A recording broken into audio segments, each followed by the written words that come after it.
We need to stop talking about shoulda, coulda, woulda, because shoulda, coulda, woulda never happened. This happened. I want to move forward. Hey everyone, I'm Morgan, co-founder of Primal Kitchen and host of the Primal Kitchen podcast. Today, I'm honored to be chatting with former Olympian Amy Van Dyken Rouen, who, fun fact, is also my sister-in-law's sister. So we're pretty much related. Amy made history as a six-time Olympic gold medal champion swimmer and became the first American athlete to win 4 gold medals in a single Olympic Games. After a devastating ATV accident in 2014, she became paralyzed from the waist down and thought her athletic career was over. Overcoming all odds and defying her doctor's expectations, Amy found a new athletic outlet, adaptive CrossFit, and soon became the fittest sitting woman in the world. She's always been on the cutting edge of diet, performance, and pain management, and I'm super excited for you guys to meet Amy today.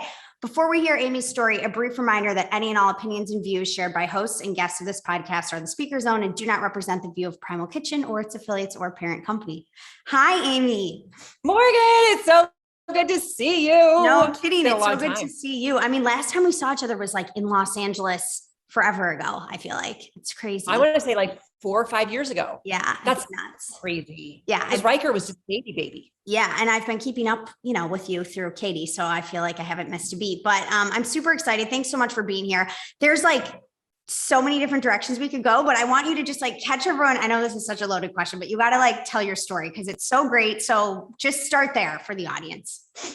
Okay. Where do you want me to start, Morgan? I want you to start with like asthma and your childhood, how you even got into swimming, the whole thing, like catch us up to the present day. Okay, perfect. So at 18 months old, I was really young to be diagnosed with asthma. I've got severe asthma and I've got it in all 3 types. So infection-induced, allergy-induced, exercise-induced. What a lot of people don't know is I'm allergic to chlorine, which is kind of weird, right? So at the Olympic Training Center, even in the winter, we had doors open because there was always a film of chlorine gas right where I would take a breath, which would cause a lot of problems and paramedics would be called. So they tried to get it out there. Like fans are blowing, everyone's freezing. I'm like, at least I can breathe. I had no clue you were allergic to chlorine. When did you find that out? So I found that out like pretty much after I started swimming. I started swimming when I was 6 years old to relieve my asthma. And they couldn't figure out like why it kept getting worse. They're like, what is going on? So found out that I'm allergic to chlorine. Like I said, I started when I was 6 years old. And I finished my first length of the pool, like 25 yards when I was 12. So cute. Won my first blue ribbon when I was 13. Went on, tried out for my high school swim team. They took the top 28. I was the last one picked. They were like, you suck. You're not going to be swimming very much, but just keep going to practice and all the things. And I did. And, my life kind of changed that year because I got put on like the relay for the last swim meet of the year. Well, it doesn't count for anything, but this was a really good relay. I just got put on it because someone had to travel out of state or something. Okay. So I remember sitting there and I had a towel over my head. Right. And I'm just like, please don't mess up. Like, please anything. And the other 3 girls walked in front of me and basically said, they couldn't believe they didn't see me. I don't think. And they were like, I can't believe she's on our relay. She's awful. She's going to lose it for us. She's terrible. And at that moment I realized like, they don't know me. And who are you to tell me what I can and can't do? Yeah. So we went on, we won the relay. By the time I was a senior, I'd qualified for the 92 Olympic trials, which is always fun explaining to the nieces and nephews that we had the Olympics in the 1900s. Right. Yeah. Right. You're like, I'm like, yeah, like, yes. And I rode my horse and buggy. Yeah. Okay. Wait, but you started swimming because of asthma, right? I did. Yeah. Because they said it would help. So Morgan, my asthma was so bad that a lot of times in my house, I couldn't walk up and down the stairs by myself because I couldn't breathe. So and this is in Colorado. So you also have an altitude thing going on as well. Yeah, exactly. And the weather changes and all the allergies and all the things, right? So I had everything against me. The reason that swimming is good for asthmatics is because asthma is actually not the inability to get air in. It's the inability to get air out, which makes it feel like you can't get it in, right? So when you're swimming, and you've got to blow air out of your schnoodle so you don't get water up your schnoodle and into your brain, right? It's controlling your air and getting as much air out as you bring in. So that's why it helps asthma. Oh, okay. It's like training, right? I'm not a doctor. I just play one on YouTube. Yeah, it's fine. Okay. So after that, I went to the University of Arizona, went to the 92 trials, almost made the Olympic team. I was like 100th of a second away. And I was like, listen, I'm going to do everything I can to make the 96 Olympics. So I did. I moved to the Olympic Training Center. I was there from 1994 until 2000. In Colorado Springs? Colorado Springs. Yep. Trained 6 to 8 hours a day, every day, except for Sunday, 2 weeks off a year. That's all I did. It was my job. And in 1996, for 4 years, you did that, or how? Yeah. Okay. Yeah. Well, I did it from 94 to 2000. So about 6 years. Oh my God. Okay. I'm not right. I got a little something wrong. And how old were you at this point? Let's see. So it was 94. I was 21. Okay. And then I left when I was like 27 or 49. I don't do the math, but you can figure it out. So yeah, I trained, I made it. In 96, I became the first American woman ever in the history to win 4 golds. I was the most decorated athlete, male or female, of those games. Pretty cool. And I decided I wanted to go for 1 more games. Destroyed my shoulder, and I had to have 2 shoulder surgeries that they told me would end my career. Right. And I was like, well, yeah, whatever. Who are you? Right. And had the shoulder surgeries. The second one was 6 months to the day that Olympic trials started. Olympic trials came around. I qualified for 3 more events, won 2 more gold medals. Right. So I retired. I met my husband, Tom Rouen, who was playing for the Denver Broncos at the time. I was a huge Bronco fan. You have to be in Colorado. Met him. I did some sideline reporting for NFL and Fox. I did some radio shows.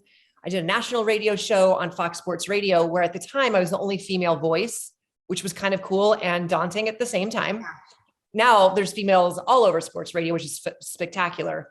And we took a vacation in June, and June 6th, 2014, I went and I did CrossFit like I always did, and got ready for dinner. And I have to say, I did my very first ring muscle up and my last one. And I ran my very last mile, which I was thankful I did that day. The girls were like, come on, we're going. I'm like, no, I'm glad they pulled me along. That night we went to dinner, and my husband took his motorcycle. I took my ATV, not a big deal, had dinner, trout and steamed broccoli. And I will never forget that meal, and I will never order it again, Morgan. It's not worth it. It's not worth it. I remember standing up and pushing my chair in, and my memory stops right there. What happened was, apparently something was wrong with my husband's motorcycle. And Tom, he's that guy that leaves before everybody else. Like he's an Irish goodbyer. So he always took off before me, but something was wrong with his motorcycle. Thank God. Because if he would have taken off before me, he wouldn't have found me. He said he looked up, there wasn't a scream, a screech, a flicker of a brake light. I hit a curb and went over a 6-foot cliff. And he ran over and looked down. I was face down, and he could see my back was broken. Got flight for life and did all the trauma things. I am now a T11 paraplegic. Yay! But I'm here. I'm here to tell the story and to hopefully make people feel like their day isn't as crappy as it may be. Oh my God, woman. I mean, geez, I can remember like very distinctly the day too, like, cause I was dating Adam at the time, and yeah, it's crazy. Katie was super pregnant.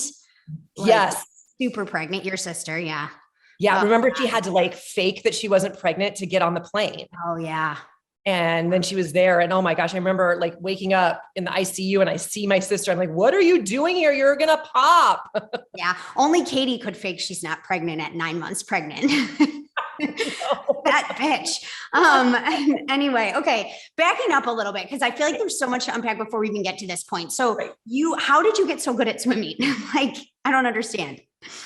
I don't know. It was one of those things where I just loved it when I first started, right? I was with my friends doing what they were doing, buying the swimsuits and eating the Jello, all the things.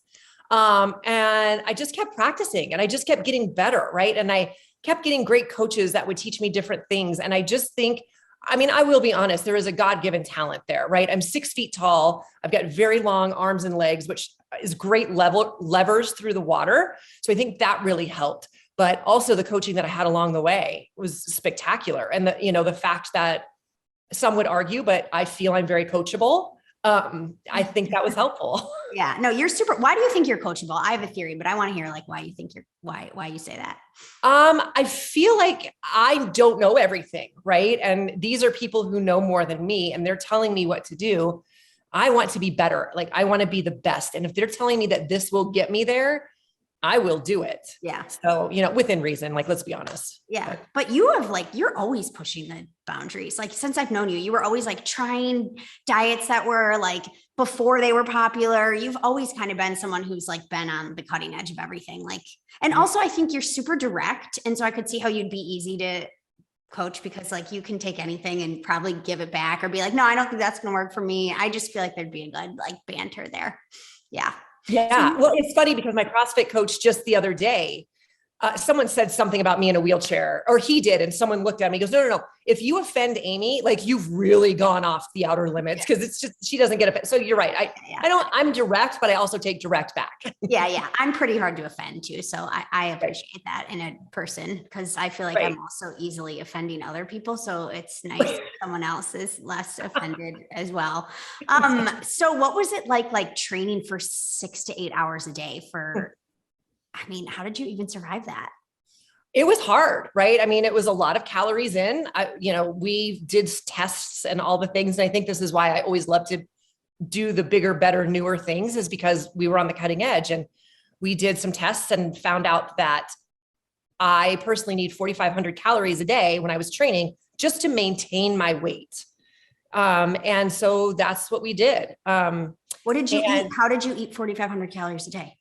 So yes, anything and everything, right? So I never ate before practice. It upset my stomach. I was one of those people that I pushed it so hard, the lactic acid would make me vomit, and I wanted less in there, right? Yeah. So after I would go, and I don't know, and now everyone knows that this is the big thing, right? I would crave chocolate milk. And I never knew why. Now I know the electrolytes, the proteins, the sugar, So I'd always have a big glass of chocolate milk, big coffee. I would have like a big 3-egg omelet, with some hash browns or whatever, some fruit. That was after practice. And then we would have lunch before we would lift. And then right after that, we would go straight into the pool again for another 2.5 hours. So it was one of those things where I knew it was my job, but I also knew, Morgan, like if I missed a practice, my competitors were at practice. And it was hard for me to fathom that they were 2.5 hours ahead of me. So, right, like, it's your job. Right. Yeah. It's your job, right? And you do it. Everyone wakes up in the morning, and sometimes you want to go to work, and sometimes it's a Monday, like all week long, right? Same thing. Yeah. And was there any like special like supplements you were on, or like that, all that stuff's pretty regulated in the Olympics, but like was there any like tips or hacks or anything you really noticed made like a difference in your performance when you were competitively swimming? Yeah. So I noticed I definitely needed electrolytes during training, not so much before. Definitely for me, it was during. We started a new supplement that was cutting edge, but it was legal. It was called creatine. Yeah. Everyone's like, you had leg cramps. I wonder why. I wonder why I had leg cramps when I was competing. Creatine. So, we had started that, which was cutting edge. I remember we would always take like a multivitamin. The women were always on some sort of iron supplement, obviously. But yeah, that was basically all we were taking. Yeah. Just trying to use natural foods to fuel our bodies. Yeah. Any crazy like stories from the Olympic town hall, or what's it called? Where all the Olympic Village. Yeah. Any fun ones for us? Girl, I got lots of stories. So, like how every year on like the broadcast, they're like, oh my goodness, they're handing out condoms to the athletes. Ooh. Well, it gets better.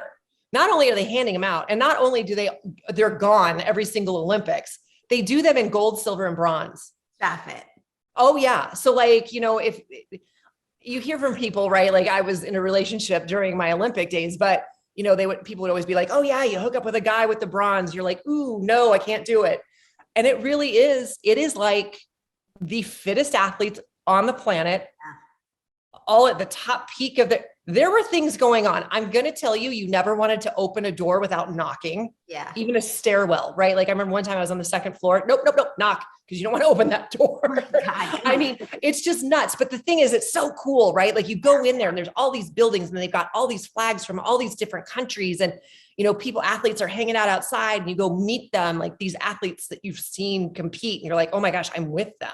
Like, it's just the coolest thing. And another thing that I told someone the other day, and I didn't realize people didn't know this, is when you go into the dining hall, there's different sections of food, right? So there's a section for Asian food, a section for like, if you're like in the Icelandic areas, more fish and things, they have food from everywhere and you can try it all, right? It's just amazing. Yeah. Yeah. You're like, I'm definitely going back to Tokyo because that food was good. Yeah. I can't imagine the party that ensues when you have like all these people who are so like locked in and have been training for something for so long, and they finally just get to like perform and relax for like a millisecond before they probably start to gear up for the next Olympics 4 years later. Like it's crazy. Yeah. Oh, it's nuts. Like you'd have Sports Illustrated parties, like Maxim parties, all these parties, party every night. So I was glad I swam the first week, right? So you get to enjoy the rest of your life. Yeah. I would hate to be like track and field. They don't get to do anything. Oh, interesting. Now we know. So for those listening who are aspiring Olympians, don't pick track and field. Right. If you want to have a good party. I love it. Okay. So you get out of the Olympics and like, what was that like? Like, I mean, that had to be just a huge adjustment. Oh yeah. Going from training all the time to all of a sudden I have all day long. And I'm like, these days are very long, people. Yeah. So I decided right away, like I needed to get into something. I needed to do something, shift my focus. Obviously I was still working out and doing all the things, but I decided I wanted to get into TV and radio. So that's when I started doing sideline reporting, which was fun because I always ended up covering my husband's games, which was great. I remember one time I was working for NFL on Fox and they went, all the guys from the Seahawks, when my husband was playing for the Seahawks, went into the locker room. Well, my husband was a new player there. They didn't know him. They didn't know me. And they were saying, oh, did you see that sideline reporter? Blah, blah, blah. Let's, get her number. And Tom goes, I bet each of you $100. I'm going to take that reporter home tonight. They're like, whatever, Rouen, screw you. No way. So after the game, right, he goes, let's go to the team dinner. I'm like, you never want to go to the team dinner. So you guys are already dating at this point. We were married now at this point. You're married. Okay. Yeah. Because he was in Seattle. So we were dating and newly married when he was with the Broncos. He was there for 10 years. So he went to the Seahawks for 3 years. And we show up at the very first team dinner and all the guys are like, no way, Rouen. And Tom goes, by the way, I want to introduce you to my wife, Amy. Stop it. It was amazing. No one knew. They didn't know. No one knew. Right. How'd you guys meet?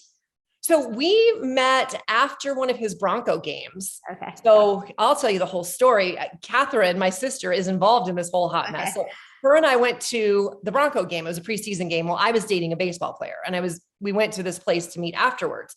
Well, I had heard that Tom Rouen was there and I'm like, cool, I'd like to meet him. Yeah. He and I end up chitting and chatting. Baseball guy comes after baseball game. And I'm like, hey, I don't play games. Like, I'm really sorry. I just met this guy. It may be nothing, but like, I don't want to lead you on. He said, great, fine. Well, at the end of the night, I can't find my sister. Now, remember, my sister's 6 years younger than me, right? Yeah. Where's my sister? Katie, where are you? Katie, where are you? She's in the corner of the bar making out with baseball boy. Stop it. Katie. He's such a dirty birdie. But I love this. You, the real player in this situation, just calling it what it is. No hard feelings, moving on. So then you and Tom just met and it was kind of just full on from there. Yeah, we met and we started talking and he's like, where do you live? And I told him and he goes, oh, you have a black lab. I'm like, how do you know that? He's like, well, I live across the street from you. Stop it. I'm like, wait, what? Yeah, we never met until that moment. And then it was just I was all in. Like, I just knew he was special. Yeah, he's special. He's a great guy. Okay. So you get into radio and then that brings you when you end up in LA then? Yeah. So I got into radio and I was number one morning radio show here in Arizona, but it was like a shock jock kind of thing, right? There wasn't any sports at all. It was just all about pop culture, which was fine, but I really missed sports. Yeah. And so it was coming up on the 2012 Olympics. I had auditioned and I got a spot to cover the Olympics for Fox Sports. So now I'm a Fox Sports girl, right? So they had said, hey, if you want to get back into radio, we can get you into sports radio. You can audition to be on the show with this guy, Rob Dibble, who's kind of crazy, might not work. Ended up working perfectly. We're still dear friends. And we ended up just rocking it out. And it was really, really amazing. We're still close friends.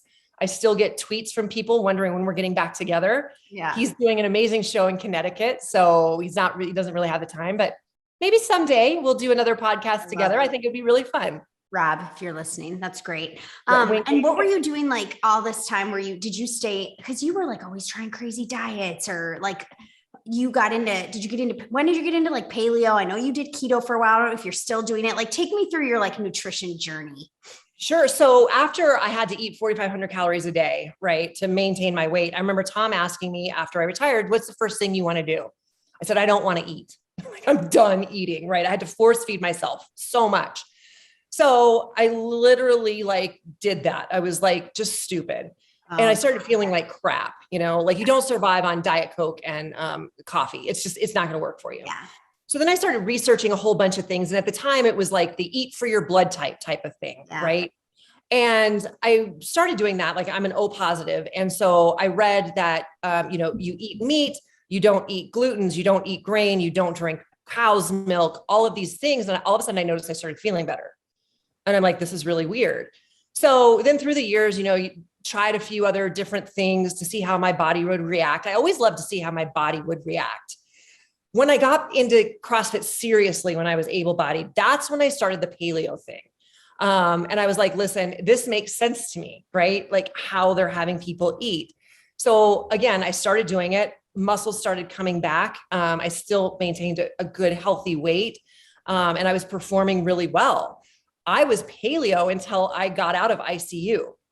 They even tried to, I wasn't eating much in there, but they always tried to do it. And then when I went to the rehab hospital, I told them I was paleo and they didn't care.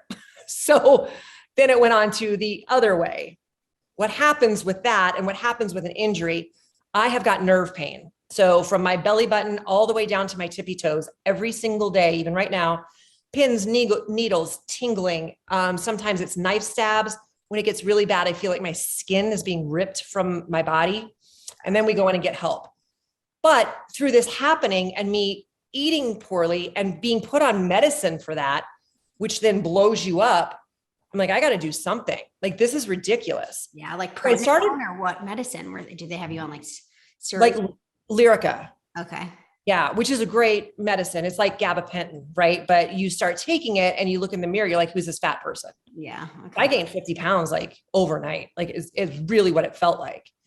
So I started doing some reading and I was going to get back to paleo, and I started seeing some of this new thing, this new high fat, low carb protein. I'm like, wait a minute, so hold on. So you're telling me I can eat cream cheese and lose weight, right? Like doing a dirty keto. I'm done. I'm doing it. So I started keto. And of course, I think as everyone starts, I started doing the dirty keto, right? Because it's like, you just got to get as much fat in your body. And then I started doing the healthier keto and adding more avocado oil, all the things into my diet. And it really, really helped. I lost 50 pounds in like a very short amount of time. When I show people the before and after, they're shocked, just absolutely shocked. My body runs well that way. My body loves to eat that way. So, I do that pretty consistently, 99% of the time. How long have you been doing that? I'm sorry, what was that, Morgan? How long have you been doing like keto? Oh my gosh. 5 years. Okay. Yeah. Yeah. 4 or 5 years for sure. Yeah. And it's amazing. And what's really funny though, Morgan, is when I started doing it and I was continuing in the wheelchair to do CrossFit was not hip on the no grains, right? They're like, ooh, you need your carbs to fuel your body. Now CrossFit is kind of taking a turn on that and kind of going more paleo. Yeah. So it's going more keto. They're so similar. There's only a few differences that you can add or subtract, and one will become the other.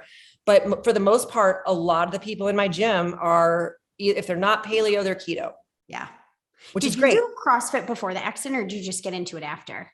I did. I started doing CrossFit in 2012. Okay. Yeah. And started really getting into it big time. I wanted to start competing, and then got hurt. And then I started competing after I got hurt. Yeah. I love it. So how long did it take you before you could get back into it? Like that is just.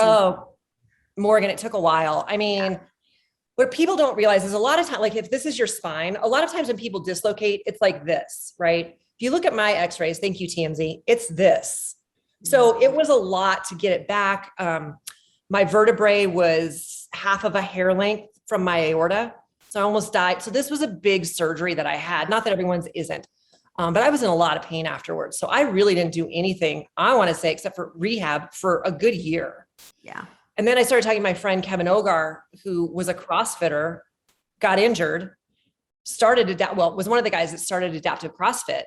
And he's like, you're going to love this. You got to try it. I'm like, shut up. Yeah. So I went to prove him wrong that I wasn't going to love it. Morgan, I loved it. I was moving my body almost the same way that I was doing it before. Like, it was just awesome. It was so freeing. Yeah, for sure. And then you started competing.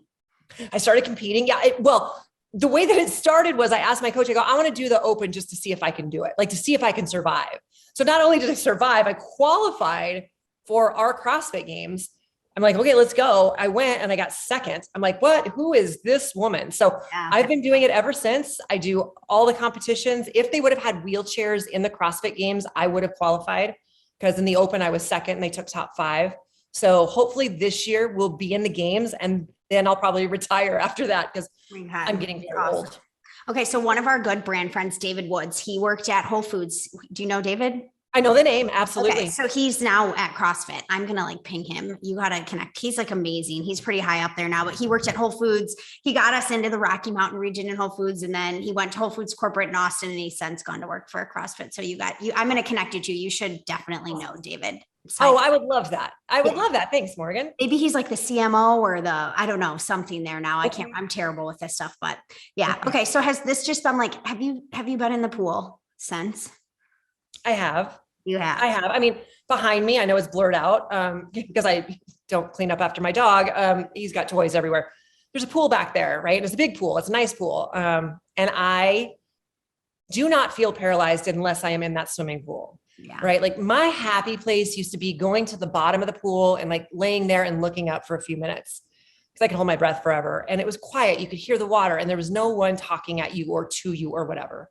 I can't do that now because I float from waist down.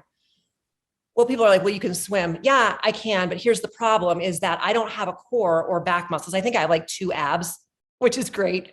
I used to have really good hip rotation to get from side to side. And that's basically what swimming is. Well, I don't have that now. So it feels awkward. And then when I get my upper body in the right position to swim and I start swimming, I can see my feet dangling behind me. And it's just not fun. Yeah. So I'm really good on a floaty with a cocky tail, but not that. But what's good though, Morgan, is that through CrossFit, we always have to swim in competitions. You do. So it makes me do it. And I think that's good. I need to force myself to be uncomfortable. You know, I don't think going through life being comfortable is growing or learning anything. So yeah, I'm uncomfortable and I'm trying to thrive in it. You're pushing through as always. I'm trying. It's so inspiring. And what else are you getting into, like anything else new these days? So I just got a grant a few weeks ago for a mountain bike. And I went out to Vegas and got this mountain bike, and it's got e-assist because, you know, we got to save our shoulders and stuff. That's how we get around. And I mountain biked with 5 other wheelchair people. We had the best weekend ever, Morgan. It was the first time I felt free since my accident. And I remember there was one point where we had to stop because our able-bodied people had to go in front of us to make sure that we got through this one area. And we were sitting there all together in our bikes. And one of the girls looks over and she goes, "Isn't this amazing? This is what most wheelchair people will never get to see." And I was like, you know what? That's right. I miss seeing the backside of a mountain, you know, because I have hiked through it or ridden through it. So when people say like, get in the pool, you'll feel free, you'll feel da-da-da. That's what I feel on that bike. That's what I feel when I go snow skiing or water skiing. I don't feel it in the pool, but I feel it doing almost everything else. So yes, I am now mountain biking. I am still snow skiing. So I have no plans of being a Paralympian. Like, let's straighten that up. But I love it.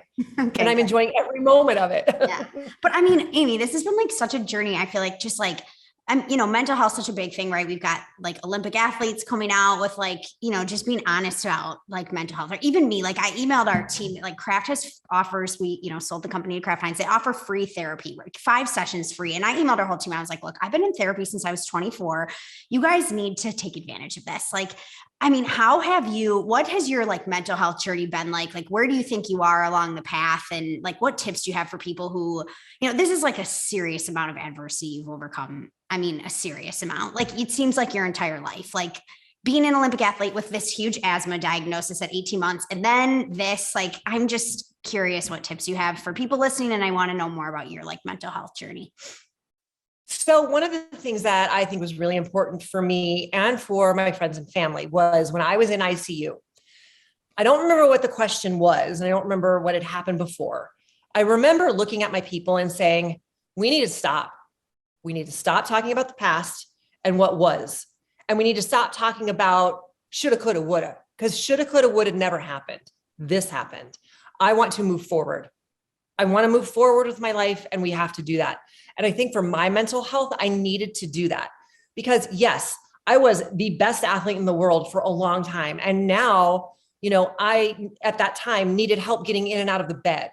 I couldn't sit up by myself at that time, right? So that's what needed to happen. And I kind of still take that today. There are things that really get to me, right? Like when my feet get so swollen, I can't put shoes on. There are times when my body fights me. I've got spasms and it can throw me from one side to the other. I have that awful nerve pain, which again, when we go back to the diet, the keto actually helped relieve the nerve pain because we're a little bit, not a ton, but for me, the inflammation was a big deal, right? I've got all these things like UTIs that will throw me in the hospital, or if I get some bad food, I'm like in an adult diaper, right? Mortifying things. Yeah. But what I do is I take a look at that moment and like, what is bothering me about this? And look at it. And like, when a feeling comes up, feel it. Like that feeling needs its moment. It's telling you it wants a moment. So I give it a moment. And then what I do is I take all that crap and I throw it into a ball and I take a look at it and I go, okay, hold on. Why did this make me so angry, sad, mad, depressed, whatever it was? And like learn from it. And then I put it away. And if it happens again, I kind of go back to that and remember what I learned. So mental health is a big, big part of this whole thing. I think it is for anybody in life, right? Simone Biles showing everybody that athletes are not superhuman. My friend Michael Phelps, right? Telling everybody like he went through depression because he was a commodity. He wasn't Michael Phelps. He was this gold medal winning machine. And that's how people looked at him. And I love that these athletes are coming out and saying that because it's so important for all of us. It truly is. And you need someone that you can talk to and that you can share things with, and they won't regurgitate them. Yeah. And how did you get to such a like positive, good place? I mean, I don't know. I think I've got do you have great therapists? Like what's happening here? So I did at Craig Hospital. I had a wonderful therapist. His name was Dr. Butt. He was fantastic. And I've got a really dear friend now who was a FBI profiler, and you'll see her a lot on like Dr. Drew and all that stuff. And she'll help me when I have a hard time, right? Get through all these things. So, you've got to have somebody that you can talk to. And and I talk to her as a therapist, not as a friend. Yeah. Right. So that's very helpful. So, I do that. I also talk to my baby sister and lay it all out on the line and talk to my mom. I just feel like you just need to have a certain group of people that will keep your secret safe. Yeah. And that's what I do. Everyone deals differently, right? Yeah, for sure. Good support system and good community. Like you have like great friends in Arizona, and it seems like you've got a good CrossFit crew, and it's cool. Yeah. So have you done like stem cell stuff? Like what technology in the medical field are you like dabbling with? Because I feel like you've been on the cutting edge there too. So what I'm doing now, basically for my pain, is every 3 months I go in for a procedure and I get knocked out. It's great. What I'm doing is using ketamine instead of propofol to go under. What that does is it reprograms your central nervous system to feel pain differently. I can tell when I need it because I start feeling it like I feel it. Right now, because I've had a procedure, it's awful. It hurts really bad right now, but I'm like, whatever. It reprograms things. So I do that. What is ketamine? I keep hearing about ketamine. So basically how it started out was in the 80s, they were using, I'm sure they do now, it was a cat tranquilizer. Okay. Right? So it would put cats under, and then it became like this street drug, and then it became, taboo and all these things, but it was it's really good for depression, PTSD, pain, all the things. So now you'll see a bunch of ketamine clinics popping up because it does reprogram your central nervous system. So you're meaning you actually use this instead of like general anesthesia? Correct. Okay. Got it. Correct. Yeah. Yeah. And it's different. You have to be very careful with your dose. They hit me a little too hard one time and I text my doctor. I'm like, I can't talk. What happens? He goes, oh, during the procedure and in recovery, you were screaming dirty jokes to everyone. It was hilarious. I'm like, oh crap. Of course I was. Why wouldn't I be? Lost it. Entertaining everyone in the operating room. I know, right? I'm like, and another one. But what I do is every 6 months, I'll go in and they'll do an ablation. So they're starting in different places now. So I think we're going T9 down to S1 in my spine, which is a lot of my spine. They go in and they burn the peripheral nerves that they're not function, but they cause pain. And then they do lidocaine and they wash it and all that stuff. Then 3 months after that, I'll go in just for a cortisone lidocaine wash. And that's what I've been doing. Now, There are spinal stimulators, which I'm actually talking about getting now. I was very resistant because I didn't want anyone to touch my spine again, but I'm going to get one of those. Basically what it is it's 2 electrodes that go into your back on your nerves. And, when you're a kid, you're like, oh, rub your, and you skin your, like get your knee all jacked up. You just rub it. It'll make it go away. And it kind of does. Yeah. Kind of the same premise. It'll rub on those nerves and cause it so you don't feel the pain. What else is cool is now they have these stimulators that instead of the 2 electrodes, they have 27. And they're actually trying to figure out how to bridge the gap. And they're saying that right now they can get bowel, bladder, and sexual function back. Really? Sign me up. Yeah. So not everyone can get them. It's still testing all the things. But I think soon enough, you're going to go in with an accident like mine. You're going to get this stimulator put in. You're not going to have pain and you'll be able to walk out. Really? Yeah. It's really cool what's happening right now. Where are they doing all this cool research? What hospitals is this? So the Mayo Clinic of course, the Mayo Clinic is doing it, right? So they're doing it. UCLA has a study going on right now. USC has a study going on.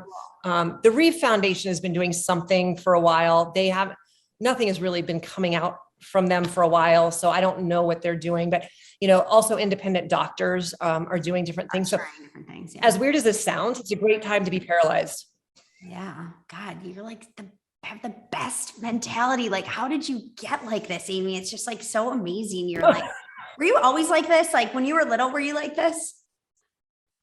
Like this positive and yes, when I was little. Yes, when I was little, but as I grew up, I kind of lost it a little bit, right? And I got more serious and more. Yeah. I think it was the competing, right? It put that in me. And now I'm just like, whatever. Like life is amazing. I shouldn't be here. I died several times. Like let's have fun. And I just have a completely different outlook on life, right? Plus, I had a TBI. Because when Tom got me breathing again, I was convulsing and my eyes went 2 different directions for quite a while. So I had this frontal lobe TBI, which what is that? A TBI? Yeah, traumatic brain injury. Oh, okay.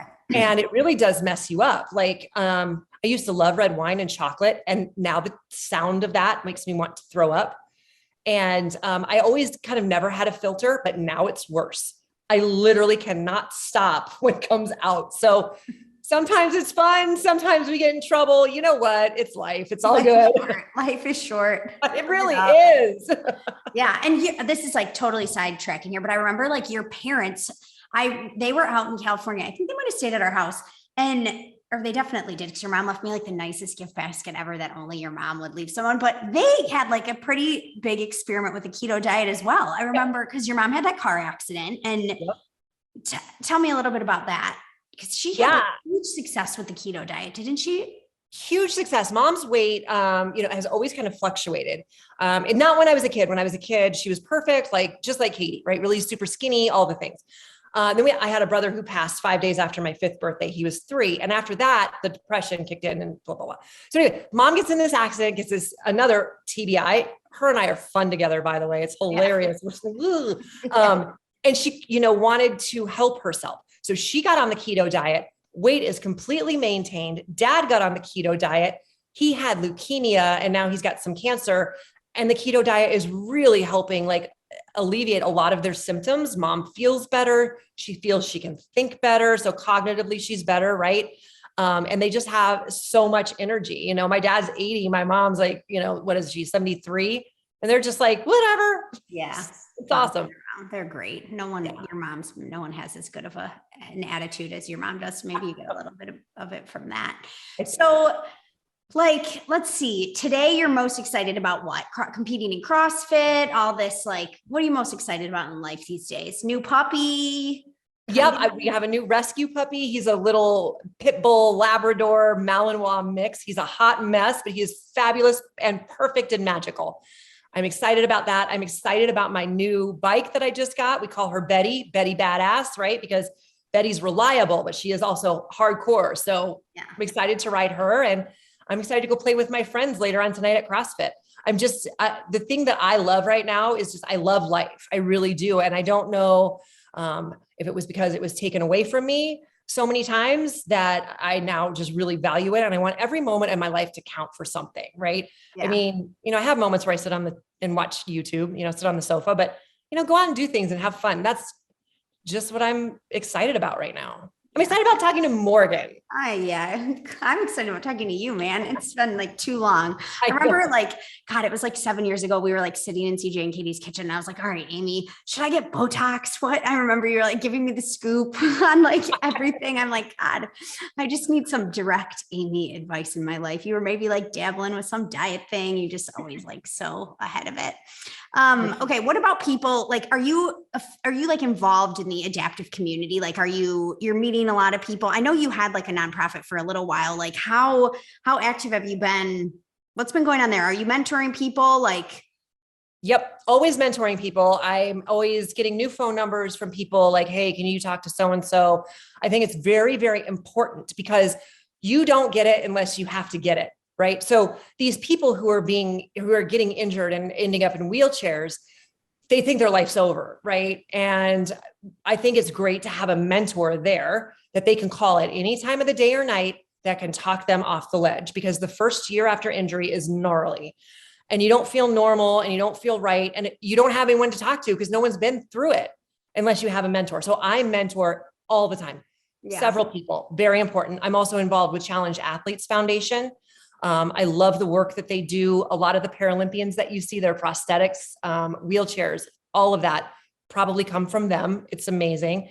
And, just really trying to change the world one day at a time. But, sadly, my nonprofit through COVID had to go, which was really sad. It broke my heart because we used to do custom wheelchairs for kids 18 and under because insurance doesn't do it. And I remember the very first one we did.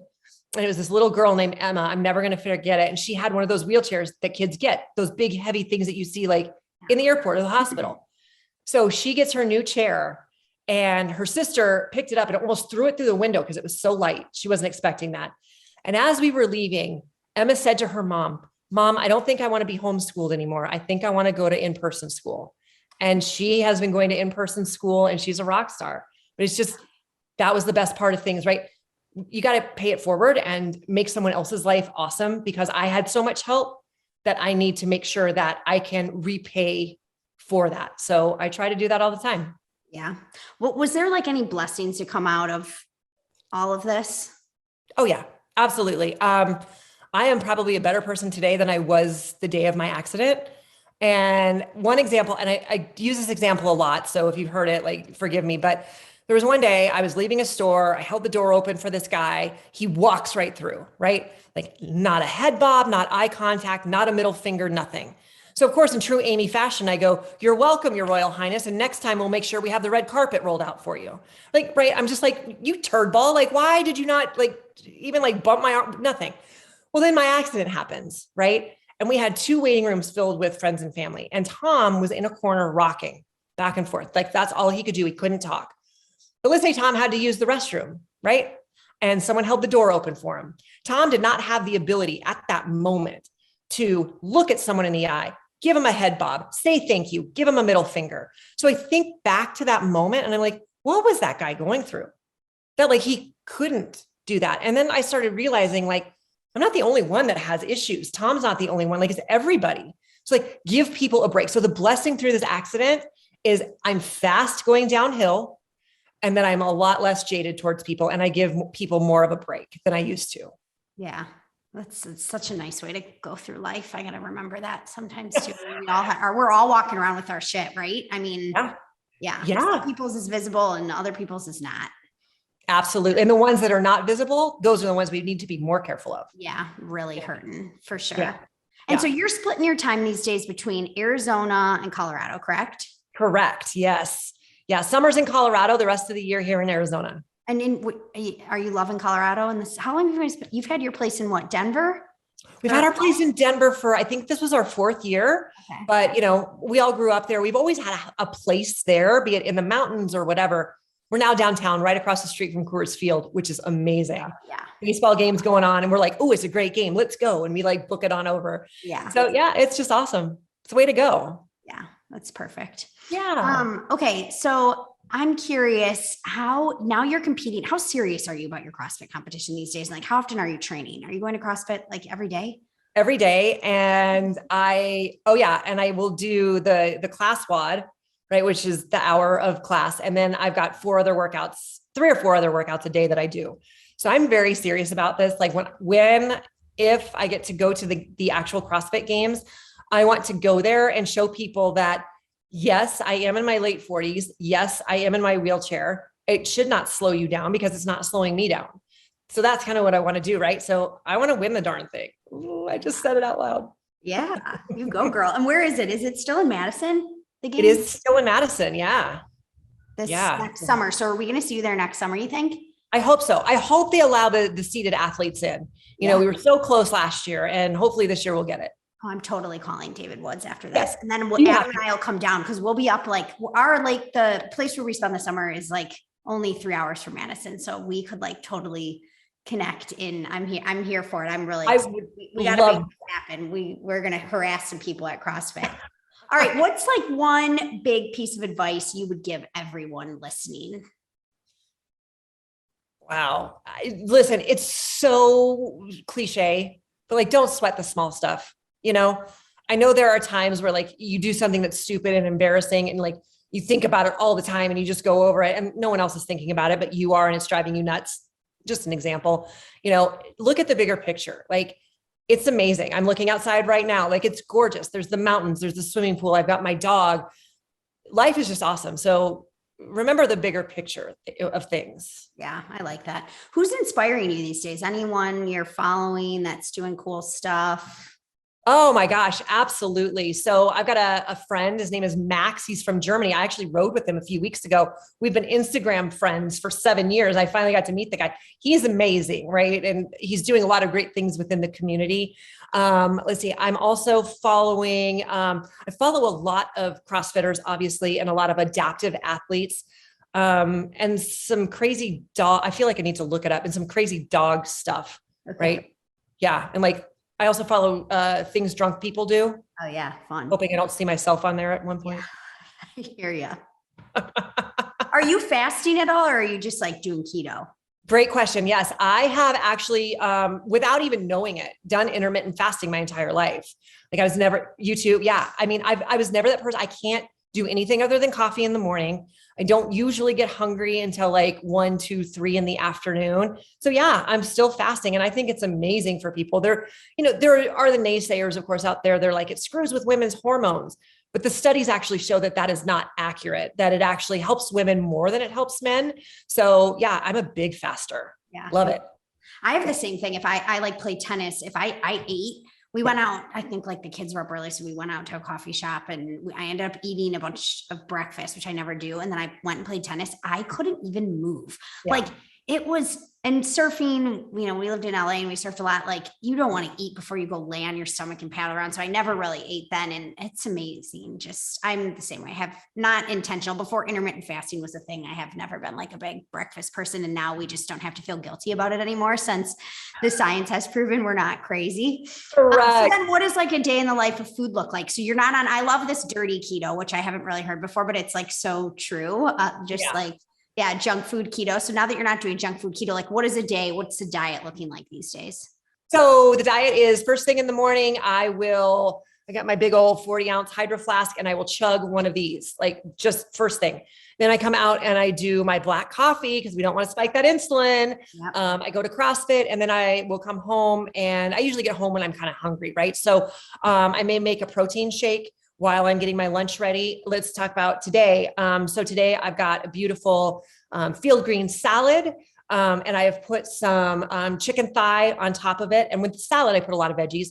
And then of course I use your balsamic vinaigrette. Thank you very much. Yeah. And I pour it all over there, and that's like my lunch, right? Just that's easy. Tonight for dinner, I'm going to make some ribeyes. I've got asparagus, and what else was I doing? Oh, side salad. For me, I'm going to have to make some biscuits for my husband because he loves them. So yeah, that's what I'll do. And if I crave something at night, like I'll make a little protein shake or, do like a keto bomb or whatever. Yeah. What's the weirdest like health hack you do that like most people maybe aren't doing? Oh, that most people aren't doing. Oh, geez. Well, I know the one that just freaks people out, like is, when I was doing the bulletproof coffee. Yeah. Right. Like MCT oil, and you put your butter in there and you've got like, it's just like a big, huge, oh, it was delicious. Yeah. So amazing. Yeah. I would think that's it. What else do I do? I don't know if I do anything. Well, nope. In between, if I'm at a competition and in between events, I always have like 5 jelly beans. Really? Yeah. How did this not come up first? I mean, this is weird. Like, right. It's so, exact 5 jelly beans. 5 jelly beans. And I don't know why it's 5. I think it's just like my good luck number. Yes. Okay. But what it does, right, is you need to quickly, because you've got to hit the floor again in a few minutes, it quickly replenishes your glycogen stores, which you need. It will also give you that jump of energy that you will need for the next event. Now, let's be honest, the reason that you have to have that after every event is because you will crash. Everyone knows that with sugar. So yeah, but that's what I do. And I've heard of other elite athletes doing things like that. Like Matt Frazier, I hear, does like the Mott's Chewies that the kids eat. He does that in between everything. So yeah, it's kind of, I don't know. It's good luck. Any particular flavor or just a handful of mixed? Just whatever I can get. Yeah, it doesn't matter. I mean, I will be kind of gross and tell you I do like the black licorice ones. Oh God. I know, don't judge. I know. I don't know why. I won't. Yeah, it reminds me of my grandpa, I think so. Yeah. Okay. Favorite book or best book you've read recently? Oh my goodness. What is it called? What is Alice? Where is Alice? Hold please. Dog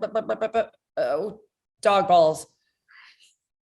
Hold on. I got it right here. Got it right here, Mom. What Alice Forgot. So sorry. Oh. So it's by Leanne Moriarty. She's the one that did like, what is it? The 9 Perfect Strangers. She did True Lies. Yeah. Amazing. Okay. Long explanation. Short answer. Sorry. What about, are you listening to any podcasts? Are you into podcasts or do you just like going on to them? Do you listen to them? I listen to them. Yes. Well, I obviously listen to yours because like I'm required by law because we're like halfway related. Yeah. I like it. I also, To Live and Die in LA. I just finished that one. Oh, what's that? Oh, the first season was about a young writer who went missing, and this guy who does the podcast like hired a private investigator to help him find her. Second season is about a lady who goes missing just like out of the blue in Malibu. And they try to track her down and all that. So it's really good. I love a good like true crime. I hate to say that because I feel bad that there are people on the other end that actually are alive, but I love that stuff because one of the things I went to school for was psychology. So I want to know what's wrong with them. Yeah. Interesting. You're one of those true crime podcast people. I could never get into that. I think I wouldn't sleep. No, I don't know. I think I wouldn't sleep. Did you watch Ted Lasso? Really? Oh my gosh. I'm in it. I'm like, I haven't finished it, but I'm in it. Yes. Oh my, he's perfect. I know. He's perfect. I know.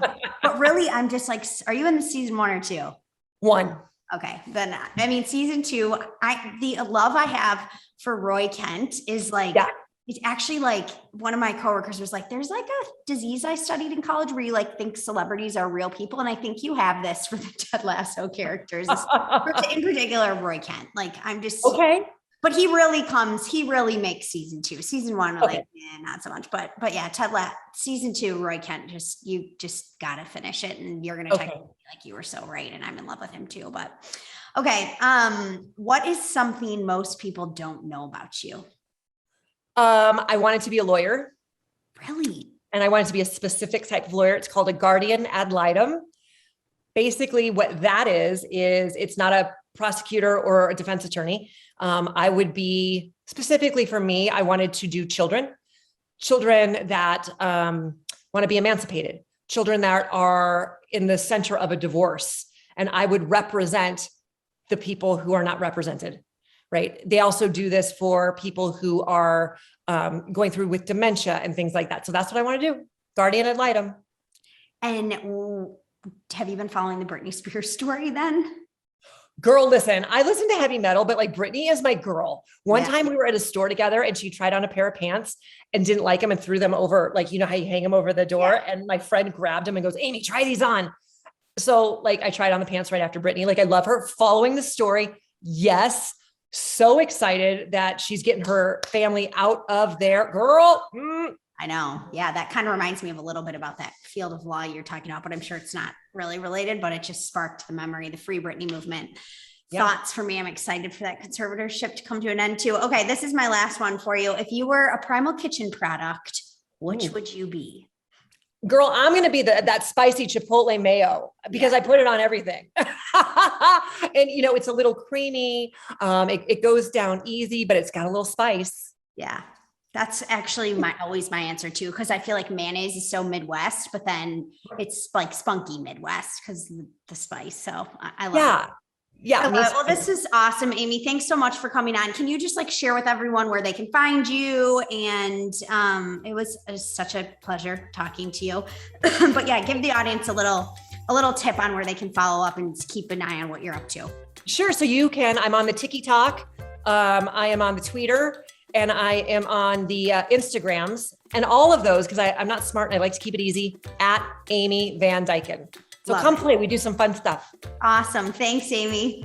Thanks, Morgan.